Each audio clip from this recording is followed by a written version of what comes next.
बुहुमनि बर'फोर खौसे जा खौसे थायोब्ला जों थांना थागोन गावस्रायोब्ला जों थैगोन जय बर' हारिनि जय। हमारे जो बोडोलैंड है और कोकराझार है, आप अगर देखिए 2 साल पहले 1 साल पहले लोगों के मन में बहुत डर थे। लोग बहुत डरते थे अपने काम में जाने के लिए, स्कूल में जाने के लिए, किसी से बात करने के लिए। लेकिन 2020 में जब हम लोग का पीस एकॉर्ड हुआ, उसके बाद हमारा ऑनरेबल प्राइम मिनिस्टर कोकराझार में आके जब खुले मैदान में 8-10 लाख लोगों के बीच में बोला कि बोडोलैंड में और एक बूंद भी खून गिरने नहीं दूंगा। का दिन संकल्प लेने का है कि विकास और विश्वास की मुख्य धारा को मजबूत करना है। अब हिंसा के अंधकार को इस धरती पर लौटने नहीं देना है।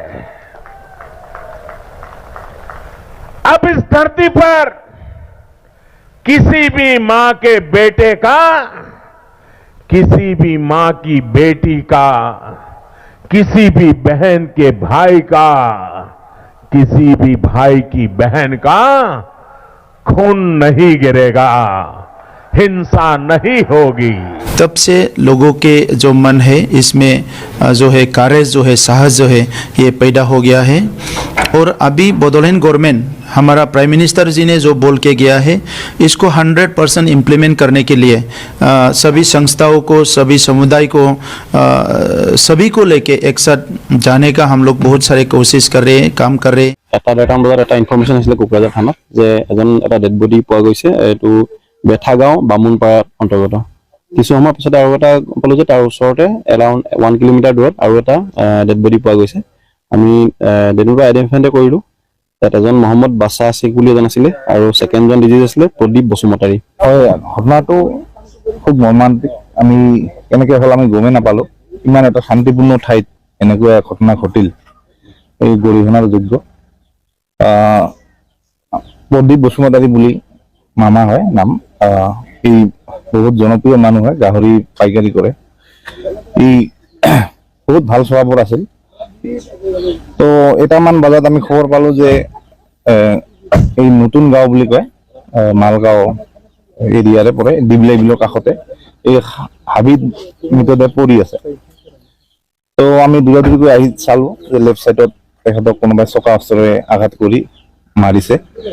আৰু অলপ পিছতেই ডিবলাই বিলৰ কাষতে আৰু এটা তেনেকুৱা একে ঠাইতে একে জাগাতে আঘাত কৰি আৰু এজন মানুহক কোনোবাই মাৰিছে।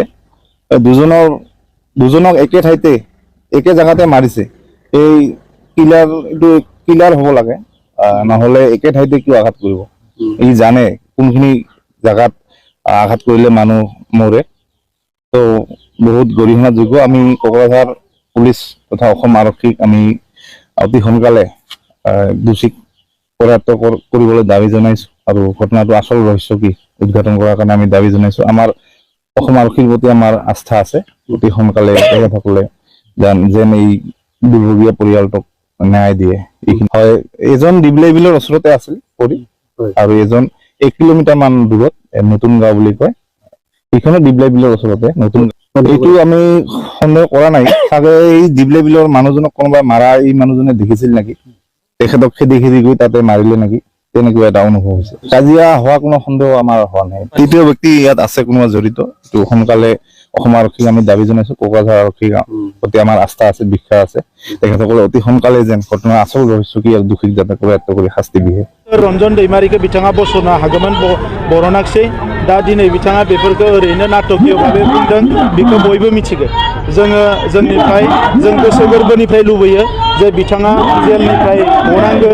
बिनि थाखाय जों जेसेबां हायो खामानि मावगासिनो दङ। आंहा फोथायनाय दङ खम समनि गेजेरावनो जोङो रन्जन दैमारि बिथांखौ बरननो हागोन मोनसे फोथायनाय दङ। बिनि थाखायनो जोङो खामानि मावबाय थादों। आसाम सरकार, भारत सरकारजों रायलायबाय थादों आरो अबंलावरिनि अननायाव जों जाफुंसार जानो हागोन। रन्जन दैमारि बिथाङा जोंनि हारिनिनो दैदेनगिरि आरो बिथांखौ जोङो जोंनि उदां अख्राङाव लाबोनानै रायजो राजाफोरजों जोङो मोजाङै थासारियाव जोङो सोलिनो हागोन, बेखौ आङो मिजिंथिदों। बे बोसोर रन्जन दैमारिखौ बिथाङा बस'नो हागौमोन बरनाखिसै। जोंदो बिथांमोना बे 16 दारि मा रिहाबिलिटेसन जादों मा मोनदों दिनैसिमबो केसाव दङ केस सोलिगासिनो दं दिनैसिमबो जेलाव दङ बबे सुक्तियाव नुफेरा सुक्ति खालामखांनायनि उनाव मानसिया जेलाव थायो बबे सुक्तियाव नुफेराखै बबे दुनियाव बबे सुक्तियाव नुफेरा सुक्ति खालामनायनि उनाव मानसिया जेलाव थायो जोंथ' बेबायदि नुफेराखै आलफाखौ नुवाखै सुक्तिनि सिगां बिसोर आल'सना पन्थी आलफानि जेसेबां जेलाव दं बिसोर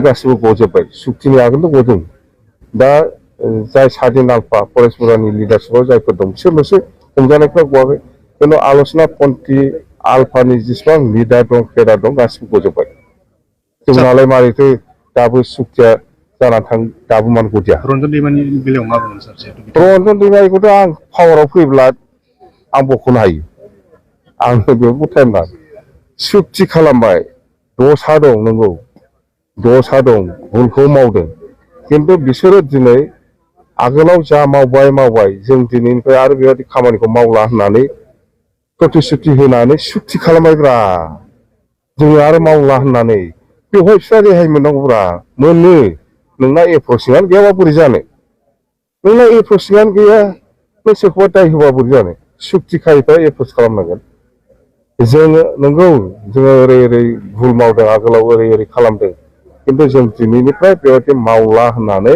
प्रतिश्रुति होनानै सुक्ति खालामबाय बिनि उनाव मा थाखो आंहाबोथ' भुल दंमोन आंबोथ' बेबायदि खामानि मावला होननानै सुक्ति खालामदों बिनि थाखायथ' जेलनिफ्राय आंबो गदों केसाबो जोबदों दिनै आलफा आल'सना पन्थी आलफानि लिडारफ्रा जों आगोलाव जा मावबाय आरोबाव जों गोदानै बेबायदि मावफिनला जोङो सान्थि थानो लुबैयो होननानै बिथांमोनाबो सुक्ति खालामबाय बिनि थाखायनो जेलनिफ्राय गजोब्बाय आथिखालाव सरकाराव थानाय दैदेनगिरिफोरा बिथांनि सिगाङाव माबाफोर गिनाय आथिखालनि जिथु सरकाराव थानाय दैदेनगिरिफोर सोर दैदेनगिरि प्रमद खोथाखौलाय मा बुंबावनो बेहालाय गावनि सिफियाव फैसा हाबबाय थाबानो जायो जेबो गैया दे